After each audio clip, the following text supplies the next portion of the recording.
Hey YouTubers, how's it going? Mike Martin's here, Mike Martin's channel. I'm in my future studio slash office. Got my washroom there for me to put my makeup on when I'm ready to go on. I'm just joking. Pretty happy with the new house, by the way. Follow me on Living the Dream section of my channel.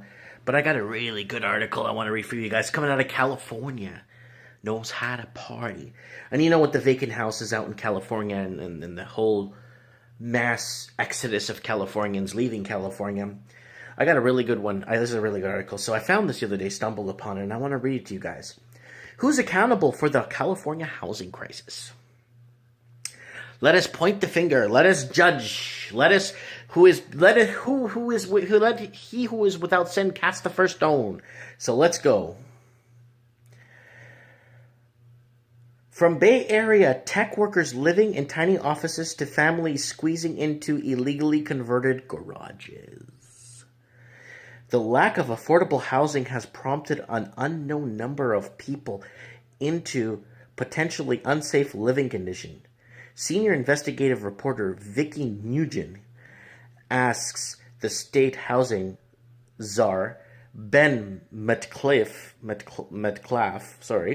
how the state is holding cities accountable for building their fair share of housing in a report first aired February 13, 2017. Published Tuesday, February 14, 2017.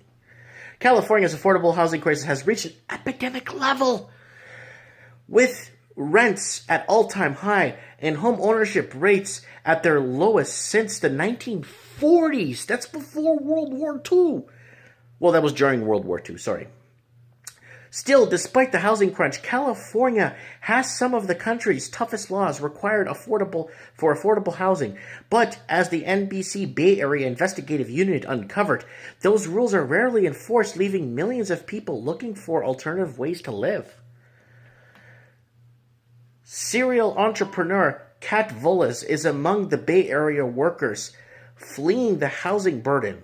Volas came to investigate, gave an investigative unit a tour of a 10 by 10 office space that he calls home. So it's actually smaller than this room, because this is it's like 18 by 16, this room. So it's smaller than this room. It was like the nicest space for the cheapest, so I got it, Vols told NBC Bay Area. For the past year and a half, Vols has lived in the tiny office in the heart of Silicon Valley, paying $300 per month for rent. Vols says she knows it isn't legal, but it's all she could afford. I don't use a blanket or pillow or anything because it's like contraband. Vols is pointing at the thinly carpeted office floor where she sleeps. It's safe and it's mine. Godev native, Volas graduated at the top of her class from Regis University in Denver in 2012.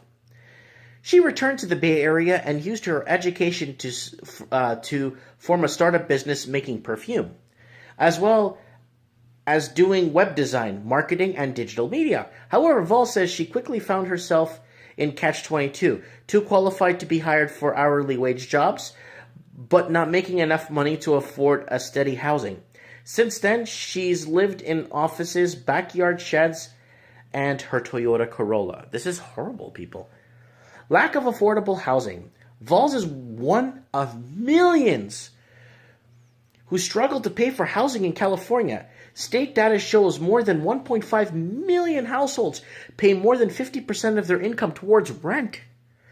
San Jose's Deputy Director, Code Enforcement, Diane Buchanan, believes that the lack of affordable housing is contributing to the spike in dangerous illegal occupancies. From 2012 to 2016, we have seen almost a doubling of complaints that we received. Buchanan told NBC Area the city relies on complaints to direct its investigators, of course. However, Buchanan said it's difficult for her office to gauge how many people live in hiding. And there's some photos here below. This is pretty bad. Last year, city inspectors responded to 45 complaints about people living in unpermitted spaces, including sheds and shacks. No sanitation, no plumbing. So they're digging holes in backyards, Buchanan said. Other dangerous and substandard conditions, including illegally covered garages without insulation near open flames, and water heaters that can release deadly carbon monoxide gas into poorly ventilated spaces.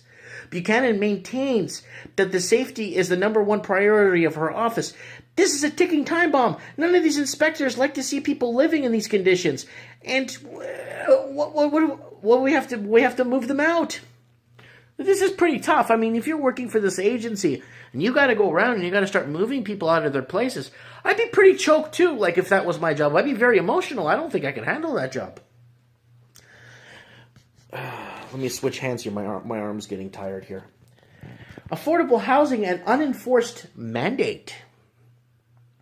California housing law requires that all cities adequately plan to meet their housing needs for residents across all income levels. However, there is a little recourse when cities don't. So it's kind of like, hiring illegal workers, basically. There's very little recourse for the employer, and it's very, you know what I'm saying, right? Housing element law.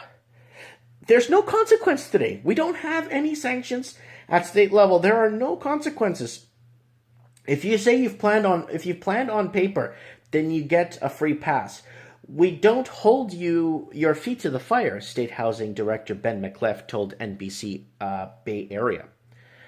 McClellan runs the Department of Housing and Community Development. The agency is in charge of making sure cities provide affordable housing by assigning each region a specific number of housing units that they must build over a course of 8 years, and the process is called Regional Housing Need Allocation.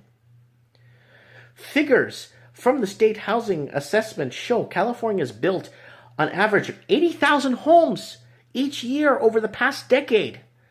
That's not a lot when there's 20 million people in the state. 80 that needed to keep housing affordable. Metcalf believes that this is one of the biggest contributing factors of lack of affordable housing. This is the end of the day.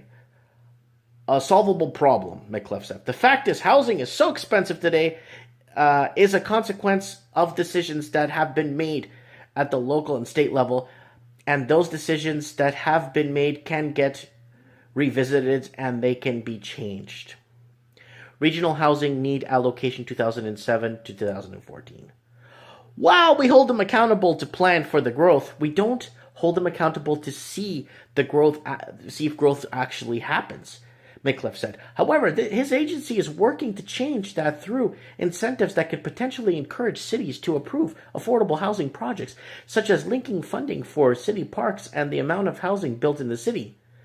So, and it goes on to saying, according to the most recent homeless survey, at any given night, some 118,000 people experience homelessness in California. But things are improving for Cat. Boy, I hope God hears them, man. I hope God really hears what they're saying. I hope things are really improving. But things are, but who says she has now saved enough to sign a lease for an apartment? Well, my prayers are with you, Kat.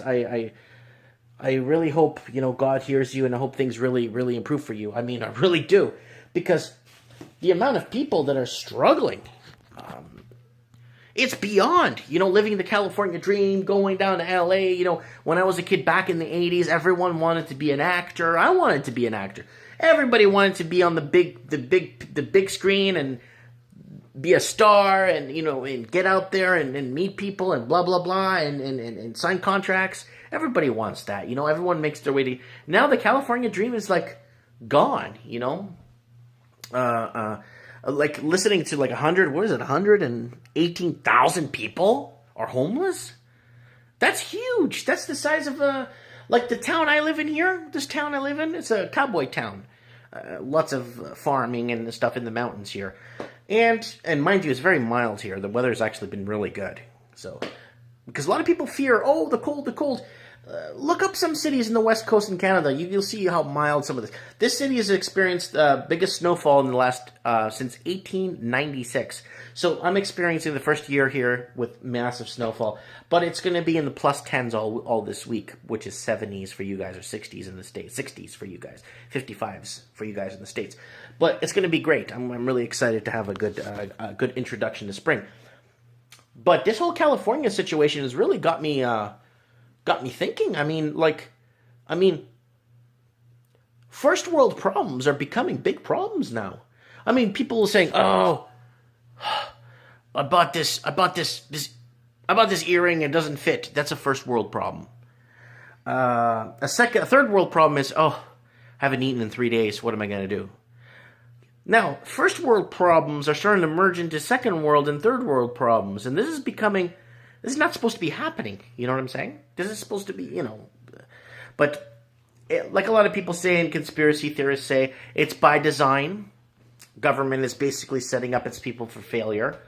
I could see that angle, but then I could see government making millions and billions off collecting taxes from people that have good jobs, right? So, I don't know if there's a balance there. Let me know what you guys think. Is it yes, yay, or nay, or what you guys feel about that? But I really wanted to touch base with you guys, and kind of neighbors waving at me from walking outside. I don't know how he sees me in here. But anyways, let me know what you guys think. Comment below. Watch some of my older housing videos, housing crisis videos. I got some pretty good ones out there. Some pretty good topics, things that are going on. Thanks for watching. I appreciate it. It means a lot to me when you comment below, and I try to reply to everybody's comment if I can. And keeping the comments relevant to the topic, it's important, right? To keep a good conversation going. Thanks for watching, guys, and have a good one.